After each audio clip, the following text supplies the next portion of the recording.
બીમારીથી લડતા માણસની પહેલી આશા દવા અને પછીની આસ્થા દુઆમાં હોય છે। જીવનથી ઝઝૂમતો માણસ પહેલા ડોક્ટર પાસે દોડે છે અને ડોક્ટર અને દવાથી જ્યારે થાકે ત્યારે તેના પગ ભગવાન તરફ વળે છે। આનો અર્થ એ છે કે નીચે ડોક્ટર અને ઉપર ભગવાન આ બંને એના માટે સમાન છે। કદાચ એટલે જ ડોક્ટરને ભગવાનનું સ્વરૂપ કહેવામાં આવે છે।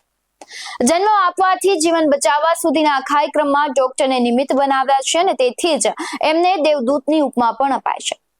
પરંતુ ખ્યાતિ હોસ્પિટલ જેવા કિસ્સા સામે આવે ત્યારે ભગવાનને પણ કહેવાનું મન થાય કે હે ભગવાન, તારું જો આ સ્વરૂપ હોય તો અમને તારાથી પણ હવે ડર લાગે છે। નમસ્કાર, BS9 TV ન્યૂઝમાં આપની સાથે હું ભગવતી વિશાવડિયા। સફેદ એપ્રેન ઓઢી રૂપિયા છાપવાના કારખાના ખોલીને બેઠેલા આવા તો કેટલાક નકાબપોશોના કાળા પડછાયા જીવન પર મંડરાતા હશે કોણ જાણે। ભગવાનનું રૂપ ગણાતા નવજાત બાળકોને પણ આ કથિત ભગવાન સ્વરૂપી બહુ રૂપિયાઓએ ચૂથી નાખવામાં પાછી પાની નથી કરી। જન્મેલા બાળકોમાં ATM મશીન જોતા પૈસાખોરોએ ખોટા રિપોર્ટના આધારે કમાણી કરી લીધાના કિસ્સાઓ હજુ તાજા છે, પણ સવાલ તો એ છે કે તેમને સજા શું? 6 મહિનાનું સસ્પેન્શન અને 6 કરોડનો દંડ। મતલબ દેવદૂતો 6 મહિના આરામ કરી ફરી અમારા બાળકોને શરીરને ચૂથવા તમે તૈયાર રહેજો એવું પણ કહીએ તો ચાલે। કોઈ ખિસ્સા કાતરુને એવી સજા થતી સાંભળી કે કાપેલા ખિસ્સાના નાણાં જમા કરાવી 6 મહિના આરામ કરવો પડશે ને પછી તારી ખિસ્સા કાપવાની પરમિટ રિન્યુ થશે। આજે મારે વાત કરવી છે અમદાવાદની ખ્યાતિ હોસ્પિટલ કાંડની। અમદાવાદ શહેરના SG હાઈવે પરની ખ્યાતિ હોસ્પિટલ દ્વારા નિઃશુલ્ક મેડિકલ ચેકઅપ કેમ્પ યોજવામાં આવ્યો હતો। આ કેમ્પ નિઃશુલ્ક મેડિકલ ચેકઅપ કેમ્પ નહીં પણ મોતને આમંત્રિત કરતો કેમ્પ સાબિત થયો છે। વિગતે વાત કરું તો 10 નવેમ્બર 2024 ના રોજ મહેસાણા જિલ્લાના કડી તાલુકાના બોરીસણા ગામમાં ફ્રી આરોગ્ય મેડિકલ કેમ્પ રાખવામાં આવ્યો હતો। બાદ બોરીસણા ગામમાંથી 19 લાભાર્થીઓને વધુ સારવાર માટે અમદાવાદની ખ્યાતિ હોસ્પિટલમાં સારવાર કરાવવા લાવવામાં આવ્યા હતા, જ્યાં કોઈ પણ પ્રકારની જાણ વિના 19 લોકોની એન્જિયોગ્રાફી કરી તેમને સ્ટેન્ડ મૂકી દેવામાં આવ્યું અને હોસ્પિટલની બેદરકારીથી આમાંથી 3 લોકોના મોતનો ગ્રામજનોએ ગંભીર આક્ષેપ કર્યો છે।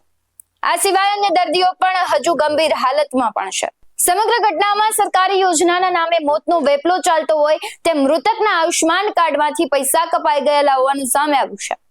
દર્દીઓના સગાઓએ અમદાવાદની ખ્યાતિ હોસ્પિટલમાં તોડફોડ કરી છે।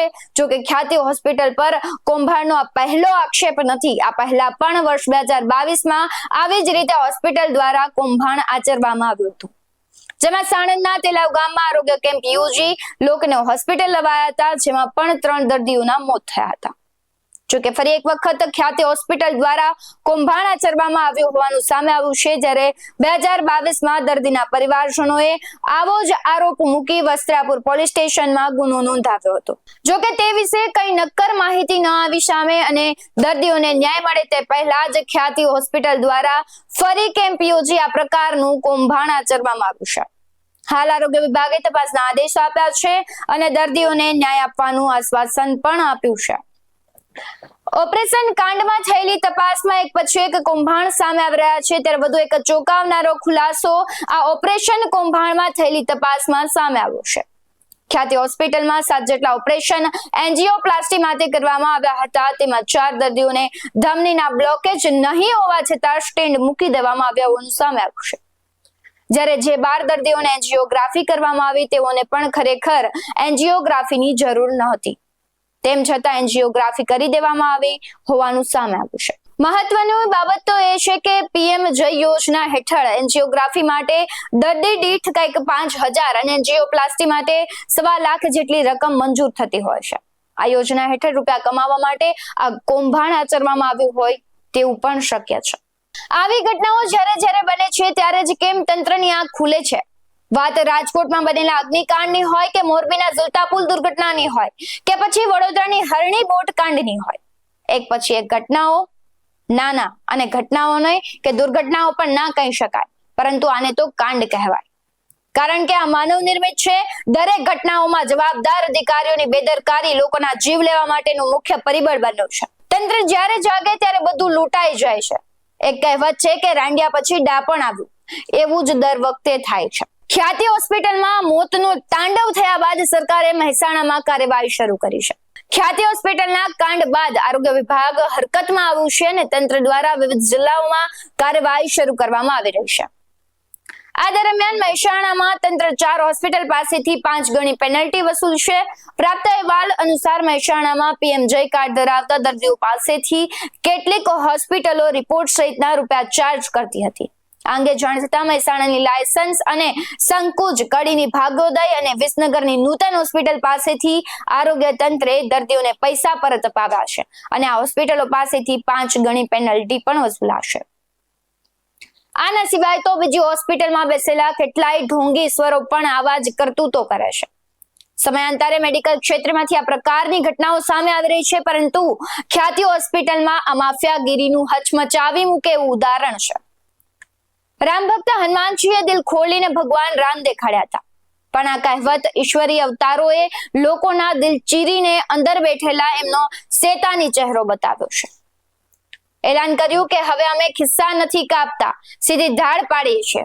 તમે અમારી હોસ્પિટલનું પગથિયું નહીં ચડો તો અમે તમારા ગામમાં આવી ઉઠાવી જઈશું. તમારા હૃદયનું ધડકવું બંધ થવું, આ બધું અમારી મનસૂબી પર છે. તમારા જીવવા મરવા સાથે નહીં અમારે લેવા દેવા જરાય નથી. માત્ર ને માત્ર અમારે તિજોરી ભરવા સાથે જ લેવા દેવા છે. ડોક્ટર સાથે જોડાયેલા વિશ્વાસ, ભરોસો, શ્રદ્ધા અને આસ્થા જેવી તમામ કડીઓ હવે તૂટવા લાગી છે. કોર્પોરેટ કલ્ચરની ચક્કીમાં દર્દી અને ડોક્ટરો સંબંધમાં પીસાઈ રહ્યો છે. હવે દર્દી ડોક્ટરને શ્રદ્ધાની નજરે નહીં પરંતુ શંકાની નજરે જોતો થયો છે. રાજકારણીઓ અને પોલીસ માટે વ્યાપત સામાન્ય છાપ જેવી છબી ડોક્ટરની બની જાય એ ખૂબ જ ગંભીર બાબત છે. નેતાઓ કે પોલીસનો પનારો જીવનમાં જવલ્લે જ પડે અને એને તો ટાળી પણ શકાય, પરંતુ ડોક્ટરનું પગથિયું તો દરેકે ચડવું જ પડે અને આ અનિવાર્ય દરવાજે દસ્તક દેતા કાળજું કંપે તો એનો વિકલ્પ શું? આજે પણ આ વ્યવસાયને સેવા સમજી નિષ્ઠાપૂર્વક કામ કરતા ડોક્ટર્સ છે જ. આખો વ્યવસાય નાણાકીય વ્યાભિચારનો કોઠો બની ગયો તેવું ન કહી શકીએ. સવાલ તો એ છે કે દર્દી દીવો લઈ આવા પ્રામાણિક ડોક્ટરને શોધે કેવી રીતે? કાશ મેડિકલ સાયન્સે કોઈ એવું એક્સરે મશીન બનાવ્યું હોત જેમાં દર્દી ડોક્ટરની અંદરના માફિયાઓને જોઈ શકતો હોત. કાશ ડોક્ટરની હોજરીમાં પડેલી નાણાં ભૂખનો સીટી સ્કેન કરતું કોઈ મશીન હોત. કોઈ એક ડોક્ટર પર પરેશાન દર્દીએ હાથ પાડ્યો હોત તો પણ મેદાને પડી જત મેડિકલ કાઉન્સિલ, અને જવાબદારી છે કે આવી ઘટના કોઈ રિસ્પોન્સ કરે.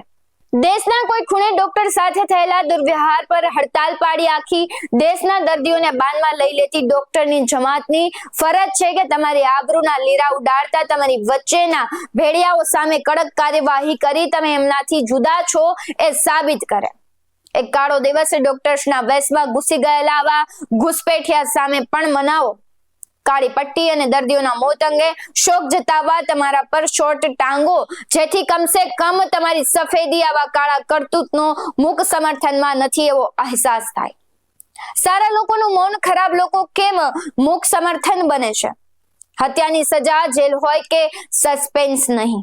ગુજરાત મેડિકલ કાઉન્સિલને મારી બે હાથ જોડીને પ્રાર્થના છે કે કશું ના કરી શકો તો કમસે કમ એટલું તો કરો કે અમારે અમારી કઈ બીમારી માટે કયા ડોક્ટર પાસે જવું એની યાદી જાહેર કરી દો. કયા ડોક્ટરનું પગથિયું ચડવું અમારા જીવન માટે જોખમકારક છે, બસ એટલું જણાવી દો તો પણ ખરું છે. બાકી લોકો ડોક્ટર્સને ઈશ્વર હોવાના અહેસાસથી મુક્ત કરી દેશે અને એલાન પણ કરી દેશે કે તમે પ્રોફેશનલ છો, પરમેશ્વર નહીં. અમે તમને ભગવાનના દરજ્જાથી પદભ્રષ્ટ કરીએ છીએ. ખ્યાતિ હોસ્પિટલ કાંડ મામલે સોલા સિવિલ હોસ્પિટલના સિવિલ સર્જને વસ્ત્રાપુર પોલીસ સ્ટેશનમાં ખ્યાતિ હોસ્પિટલના ડોક્ટર પ્રશાંત વજરાણી, ડોક્ટર કાર્તિક પટેલ, ડોક્ટર સંજય પટોલિયા, ચિરાગ રાજપૂત અને રાજશ્રી કોઠારી વિરુદ્ધ ગુનો નોંધાવ્યો. જે બાદ ડોક્ટર પ્રશાંતની તો ધરપકડ પણ કરવામાં આવી હતી અને વસ્ત્રાપુર પોલીસે ડોક્ટર પ્રશાંત વજરાણીને કોર્ટમાં રજૂ કર્યો હતો અને કોર્ટે ડોક્ટર પ્રશાંત વજરાણીના 7 દિવસના રિમાન્ડ મંજૂર કર્યા. વાત આટલે જ નથી અટકતી, પરંતુ વાત મારે આવા હોસ્પિટલમાં થતા કાંડને પોષણ આપતા એ રાજકારણીઓની પણ કરવી છે. જ્યારે આવી ઘટનાઓ બને છે ત્યારે થોડા દિવસ માટે તપાસ થશે, સમિતિ રચાશે અને પછી તપાસના નામે ટાઈમ પાસ થશે. કડવું છે પણ સત્ય છે. સામાન્ય જનતા જેમના પર વિશ્વાસ કરી મત આપી જનપ્રતિનિધિઓને ચૂંટે છે તે જ સામાન્ય જનતાના ભવિષ્યમાં દાનવ બની જાય છે અને ઈશ્વરનું બીજું સ્વરૂપ કહેવાતા એ ડોક્ટરોની તો શું વાત જ કરવી. આખરે દરેક વખતે થતા કાંડથી સામાન્ય નાગરિકના જીવ જોખમાય છે અને અનેક પરિવારના માળા વિખરાય છે. મારો એક પ્રશ્ન સીધો આરોગ્ય વિભાગ અને સરકારને છે કે શું વળતર આપી દેવાથી તમારી જવાબદારી પૂરી થઈ જશે? સજા અથવા સસ્પેન્ડ કરી દેવાથી આવા દાનવો નહીં જન્મે? ગુજરાતમાં દિવસે ને દિવસે બળાત્કારની પણ ઘટનાઓ વધતી જાય છે. રોજ બરોજ દુષ્કર્મના સમાચારોથી છાપાની કોલમો ભરાતી જાય છે. પણ અંતે સવાલ થાય છે કે છાસવારે બનતી આવી ઘટનાઓ અંગે પોલીસ તંત્ર કાર્યવાહી કરે છે તો આવા નરાધમોની હિંમત કેમ વધતી જાય છે ને આવા કાંડ કેમ વધતા જાય છે? સવાલો તો હજારો છે પણ જવાબ આપનાર કોઈ નથી. ઘટના બાદ નેતાઓ સંવેદના વ્યક્ત કરે છે, પરિવાર રજડી જ પડે છે, પરંતુ ન્યાય મળતા વર્ષો વીતી જાય છે. કશું ખાસ એક્શન લેવાતા જ નથી. બાકી આવી ઘટનાઓ બને જ નહીં. સમગ્ર મામલે તમારા મંતવ્યો શું છે કમેન્ટ કરી જણાવજો. આવા જ વધુ અહેવાલો સાથે ફરી મળતા રહીશું. તમે અમારી YouTube ચેનલને સબસ્ક્રાઇબ કરવાનું, અમને Facebook અને Instagram પર ફોલો કરવાનું ભૂલશો નહીં. બાકી આમ નવી અપડેટ્સ મેળવવા માટે આપ જોતા રહો BS9 TV ન્યૂઝ. નમસ્કાર.